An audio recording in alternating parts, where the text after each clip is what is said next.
Hello students, welcome to my YouTube channel Vidhi classes. आज के इस वीडियो में हम मध्य प्रदेश राज्य शिक्षा केंद्र भोपाल द्वारा जारी लर्निंग आउटकम आधारित लर्निंग ऐप सामग्री के अंतर्गत ब्रिज कोर्स कक्षा 8 विषय विज्ञान के लिए इस वीडियो को देखेंगे। तो देखेंगे इस वीडियो के अंतर्गत टॉपिक दिया गया है विज्ञान विषय का अम्ल, क्षारक और लवण। तो इस टॉपिक को पहले रीड करते हैं, इसका संक्षिप्त परिचय जान लेते हैं तथा इससे संबंधित फिर वर्कशीट को हल करेंगे। तो देखिए यहाँ पर दिया गया है पदार्थों और जीवों में गुणों, संरचना एवं कार्यों के आधार पर भेद करते हैं, जैसे अम्लीय, क्षारकीय व उदासीन पदार्थ आदि। तो देखिए यहाँ पर दिया गया है अवधारणा का संक्षिप्त परिचय। तो सबसे पहले संक्षिप्त परिचय जानते हैं अम्ल, क्षारक और लवण के बारे में। तो अम्ल और क्षारक क्या होते हैं, दिया गया है दही, नींबू का रस, संतरे का रस और सिरके का स्वाद खट्टा होता है क्योंकि इनमें अम्ल होता है। ऐसे पदार्थों की रासायनिक प्रकृति अम्लीय होती है। तो किन किन चीजों में अम्ल पाया जाता है, तो यहाँ पर देखिए दही, नींबू का रस और संतरे और सिरके का स्वाद खट्टा होता है, मतलब अम्ल की जो प्रकृति होती है अम्लीय होती है, साथ ही इसका स्वाद खट्टा होता है। फिर अगला है ऐसे पदार्थ जिनका स्वाद कड़वा होता है और जो स्पर्श करने पर साबुन जैसे लगते हैं, क्षारक कहलाते हैं। इन पदार्थों की प्रकृति क्षारकीय कहलाती है। यदि हम किसी पदार्थ को चख नहीं सकते तो हमें उसकी प्रकृति का ज्ञात करने के विशेष प्रकार के पदार्थों का उपयोग करना पड़ता है। ये पदार्थ सूचक कहलाते हैं। तो जरूरी नहीं है कि हर चीज का हम स्वाद करके ही जाने कि यह अम्लीय प्रकृति का है या क्षारकीय प्रकृति का। तो कुछ पदार्थों के प्रकृति का ज्ञात करने के लिए क्या करते हैं, उसमें सूचक का प्रयोग करते हैं। सूचकों को जब अम्लीय या क्षारकीय विलयन में मिलाया जाता है तो उनका रंग बदल जाता है। हल्दी गुड़हल की पंखुड़ियां व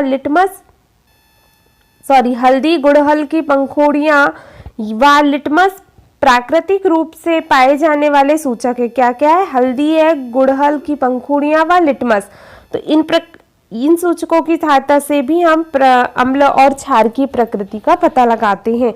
अब देखेंगे यहाँ पर अगला है सबसे सामान्य रूप से उपयोग किया जाने वाला प्राकृतिक सूचक लिटमस है। तो लिटमस पेपर के द्वारा किया जाता है। यह विलयन के रूप में अथवा लाल और नीले लिटमस पत्रक के रूप में उपलब्ध होता है। अम्लीय विलयन नीले लिटमस को लाल करता है। तो देखिए यहाँ याद रखने की बात है कि अम्लीय विलयन नीले लिटमस को लाल रखता है। इसको याद रखने के लिए एक ट्रिक है अनिल नाम से हम इसे अच्छे से याद रख सकते हैं। देखिए अनिल, अम्ल नीले लिटमस को लाल करता है।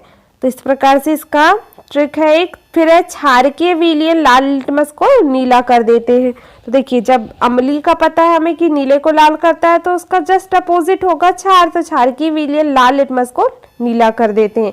फिर है अगला उदासीन विलयन, ऐसे विलयन जो लाल अथवा नीले लिटमस पत्रक के रंग को परिवर्तित नहीं करते, उदासीन विलयन कहलाते थे। इंपॉर्टेंट है ये, उदासीन विलयन कहलाएंगे जो कि नीले और लाल लिटमस की प्रकृति रंग को परिवर्तित नहीं करते हैं। किसी अम्ल और क्षारक के बीच होने वाली अभिक्रिया उदासीनीकरण कहलाती है। इस प्रक्रम में ऊष्मा निर्मुक्त होती है तथा लवण और जल निर्मित होते हैं। देखिए अम्ल प्लस क्षारक मिलकर लवण प्लस जल बनाते हैं। ऊष्मा निर्मुक्त होती है, ऊष्मा जो है वह निकलती है। अब देखिए यहाँ पर दिया गया हाइड्रोक्लोरिक अम्ल HCl plus sodium hydroxide NaOH की क्रिया जब कराई जाती है किससे, HCl हाइड्रोक्लोरिक अम्ल और NaOH की क्रिया कराई जाती है तो क्या बनता है, उत्पाद के रूप में NaCl बनता है, सोडियम क्लोराइड प्लस जल तथा ऊष्मा निकलती है। तो देखिए यहाँ पर HCl में Na सोडियम और Cl मिलाकर NaCl बना, सोडियम क्लोराइड। और यहाँ पर देखिए हाइड्रोजन का एक अणु, यहाँ का एक अणु मतलब H2 और यहाँ का O ऑक्सीजन, तो H2O मिलाकर के क्या जल बना और इस प्रकार से ऊष्मा निकलेगी। अब देखिए अगला है अम्ल और क्षारक एक दूसरे को उदासीन करके लवण बनाते हैं। लवण अम्लीय, क्षारकीय अथवा उदासीन प्रकृति के होते हैं। ऐसे पदार्थ ना तो अम्लीय होते हैं और ना ही क्षारकीय। गुड़हल के पुष्प की कुछ पंखुड़ियां एकत्र करके उनमें गर्म जल मिलाकर कुछ समय तक रखने पर जल रंगीन हो जाएगा। इस रंगीन जल को सूचक के रूप में उपयोग किया जा सकता है। तो देखिए, गुड़हल की पंखुड़ियों से हम रंगीन जल बना करके उसको सूचक के रूप में यूज कर सकते हैं। फिर गुड़हल के पुष्प का सूचक अम्लीय विलयनों को गहरा गुलाबी, याद रखने की बात है ये कि अम्लीय विलयनों को गहरा गुलाबी और क्षारकीय विलयनों को हरा। तो क्षारकीयों को हरा करता है और अम्लीय विलयनों को गुलाबी कर देता है।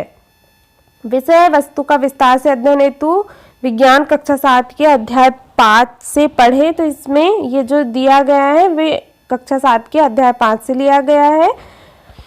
अब देखते हैं अभ्यास वर्कशीट नंबर 1।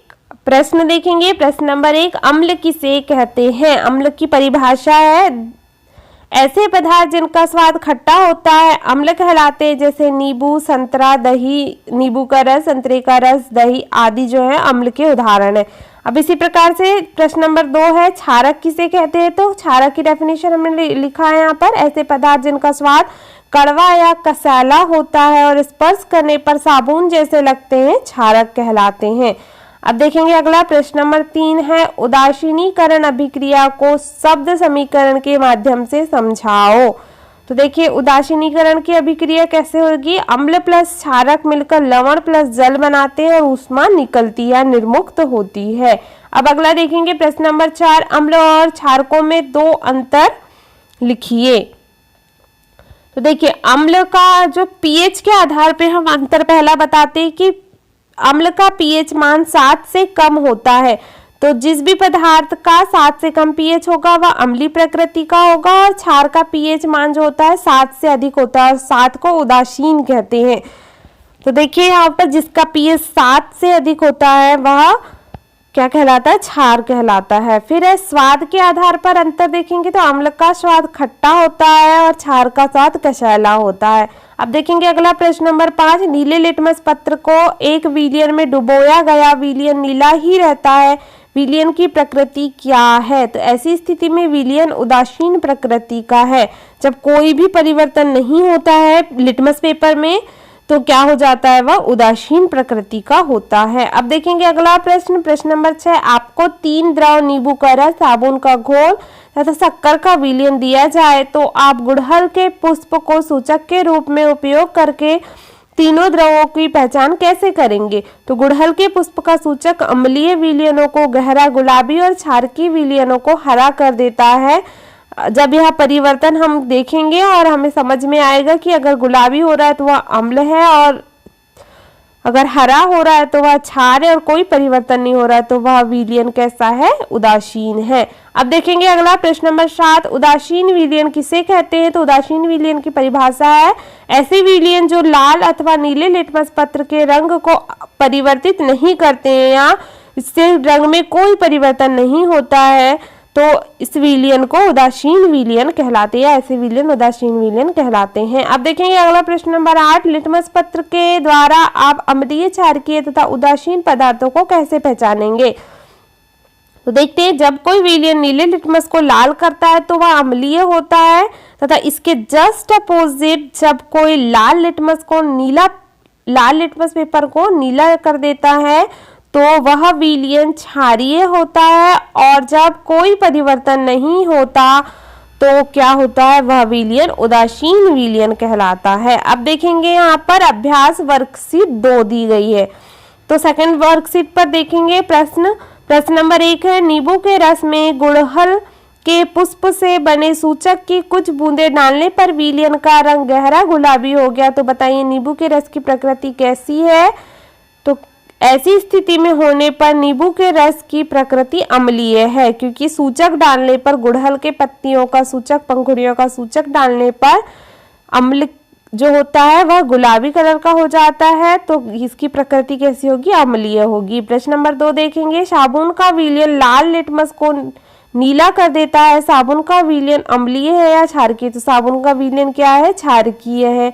फिर है अगला प्रश्न नंबर 3, ऐसे विलयन जो लाल अथवा नीले लिटमस पेपर या पत्र के रंग को परिवर्तित नहीं करते हैं वे क्या कहलाते हैं? उदासीन विलयन। अब देखेंगे अगला प्रश्न नंबर 4, हाइड्रोक्लोरिक अम्ल प्लस क्या है, sodium hydroxide. HCl plus NaOH की क्रिया होती तो क्या बनता है, सोडियम क्लोराइड बनता है। NaCl प्लस जल H2O बनेगा। और यहाँ पर देखिए यहाँ क्या बन जाएगा, NaCl बन जाएगा प्लस H2O बन जाएगा और यहाँ पर ऊष्मा निकलेगी। जब HCl की क्रिया किससे होगी, NaOH से होगी।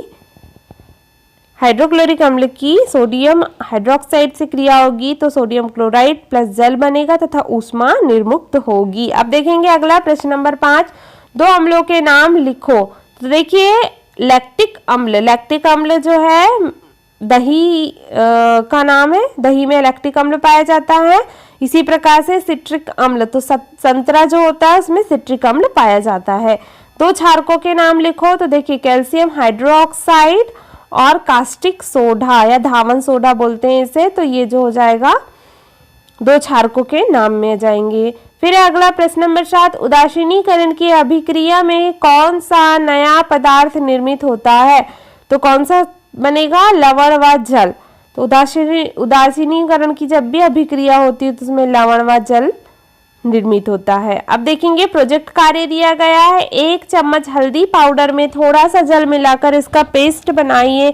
इस पेस्ट को फिल्टर पत्र सफेद मोटे कागज पर लगाकर, फिल्टर पेपर जो होता है उसमें सफेद मोटे कागज पर लगाकर हल्दी पत्र बनाइए और सुखा लीजिए। इस हल्दी पत्र की पतली परत पट्टियां काटिए और इन हल्दी पत्र की पेपर की पत्तियों पर नीचे दिए गए विलयनों की कुछ बूंदों के साथ परीक्षण कीजिए। आप अपने अवलोकन को यहाँ पर टेबल में लिखिए। देखिए क्या क्या होगा, परीक्षण विलयन है दिया गया है एक इसमें कि हम किस किस से परीक्षण करेंगे। फिर हल्दी पत्र पर विलयन का प्रभाव क्या होगा, कलर वाइज क्या प्रभाव होगा उसमें। फिर अम्लीयता, क्षारीयता, उदासीनता जो प्रकट हुआ उसे लिखे। तो 3 प्रकृति प्राप्त हो सकती है हमें परीक्षण करने पर। एक तो अम्लीय हो सकता है या फिर क्षारकीय या उदासीनता। तो नींबू का रस डालने पर क्या होगा, लाल रंग का हमें कलर जो है हल्दी पत्र का लाल हो जाएगा और यह अम्लीयता को दर्शाता है। फिर है संतरे का रस डालने पर भी लाल हो जाएगा या अम्लीयता को दर्शाता है। सिरका डालने पर भी लाल हो जाएगा, अम्लीयता दर्शाता है। साबुन का घोल डालने पर नीला कलर हो जाएगा, क्षारीयता दर्शाता है ये प्रकृति। और खाने का सोडा डालने पर भी कलर क्या हो जाएगा, हल्दी पत्र का नीला, यह भी क्षारीयता प्रकृति दर्शाता है। शक्कर का विलयन में कोई प्रभाव नहीं होगा, जैसे हम हल्दी पत्र में शक्कर का विलयन डालेंगे तो कोई भी प्रभाव नहीं होगा, मतलब उदासीनता की प्रकृति दर्शाता है यह। और नमक का विलयन डालने पर भी कोई परिवर्तन नहीं होगा, यह भी उदासीनता प्रकृति दर्शाता है। तो देखा हमने इस टेबल, इस प्रोजेक्ट कार्य को हल किया। अब देखेंगे अगला, स्व आकलन हेतु प्रश्न दिए गए हैं तो इन प्रश्नों को भी हम हल कर लेते हैं। तो देखेंगे प्रश्न नंबर 1, रिक्त स्थानों की पूर्ति कीजिए। तो रिक्त स्थान भरते हैं। अम्ल नीले लिटमस को लाल कर देते हैं। फिर है अगला, लाल लिटमस को नीला कर देते हैं। कौन करता है, क्षार करता है। फिर ऐसे विलयन जो लाल व नीले लिटमस के रंग को परिवर्तित नहीं करते उदासीन विलयन कहलाते हैं। फिर अगला प्रश्न है 4, दही का स्वाद कैसा होता है, खट्टा होता है क्योंकि इसमें अम्ल पाया जाता है। अब देखेंगे कौन सा अम्ल होता है दही में, लैक्टिक अम्ल भी हमने देखा था उदाहरण। प्रश्न नंबर 2 देखेंगे, A धन B की क्रिया जब हुई तो क्या बना उत्पाद, लवण प्लस जल बना। तो देखिए यहाँ पर इससे संबंधित प्रश्न दिए हैं। प्रश्न नंबर 1, उपरोक्त अभिक्रिया में A के स्थान पर क्या आएगा, अम्ल होगा। उपरोक्त अभिक्रिया में B के स्थान पर क्षार होगा, क्या आएगा, क्षार आएगा। उपरोक्त अभिक्रिया में ऊष्मा क्या हुई, निर्मुक्त होती है। फिर अगला, उपरोक्त अभिक्रिया कैसी, उदासीनीकरण की है, क्योंकि उदासीनीकरण की अभिक्रिया में हमने देखा था किसका निर्माण होता है, लवण व जल का निर्माण होता है। फिर अगला प्रश्न नंबर 5, उपरोक्त अभिक्रिया का एक अन्य उदाहरण समीकरण लिखे। तो वही लिख लेंगे हम, HCl हाइड्रोक्लोरिक अम्ल की क्रिया सोडियम हाइड्रोक्साइड के साथ करने पर सोडियम क्लोराइड प्लस जल बनता है तथा ऊष्मा निकलती है। अब देखेंगे अगला प्रश्न नंबर 3, निम्न प्रश्नों के आगे सत्य असत्य लिखिए।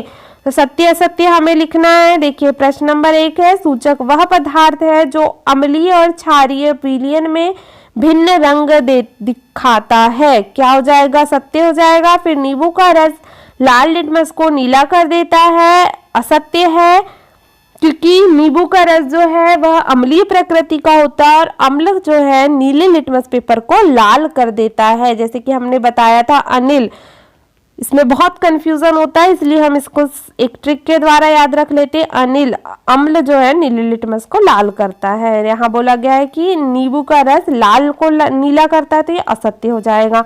अब देखेंगे अगला प्रश्न नंबर 3, गुड़हल के पुष्प का सूचक क्षारकीय विलयन को हरा कर देता है। सही बात है, क्षारकीय विलयनों को हरा और अम्लीय विलयनों को गुलाबी करता है। फिर है साबुन अम्लीय होता है, तो गलत है, साबुन अम्लीय नहीं होता, साबुन जो होता है क्षारकीय होता है। तो ये क्या हो जाएगा? असत्य हो जाएगा, साबुन अम्लीय होता है। तो देखा स्टूडेंट्स, इस वीडियो में हमने अम्ल, क्षारक और लवण के बारे में समझा तथा इससे संबंधित वर्कशीट पर कार्य किया तथा वर्कशीट नंबर 1 तथा वर्कशीट नंबर 2 के प्रश्नों को हल किया।